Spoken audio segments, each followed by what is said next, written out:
Sir இது dead end sir. நீயா ஏன் டெட்ன்னு சொல்ற? ஓ, வழி இருக்க சொல்ற. சார் இந்த இடத்துல எப்படி சார் இவ்வளோ கூட்டம்?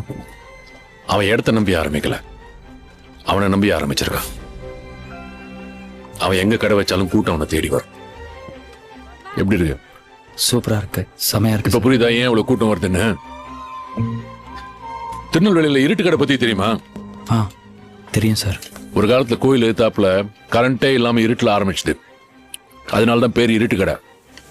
ஆனா இப்ப கோயில் எங்க இருக்குன்னு கேட்டா இருட்டு கடைக்கு எதிர்க்க இருக்குன்னு சொல்லுவாங்க. ஒருத்தன் நினைச்சா தன் திறமையால ஒரு லேண்ட்மார்க்கே மாத்த முடியுன்றதுக்கு அது உதாரணம். ஒரு பொருள் அங்க மட்டும்தான் கிடைக்கும்னா அது எங்க இருந்தாலும் கூட்டம் தானா தேடி வரும். தோ இந்த மாதிரி பூவை தேடிதான் எப்போ வண்டு வரும், வண்டை தேடி பூ போவாது. அதான் இயற்கை.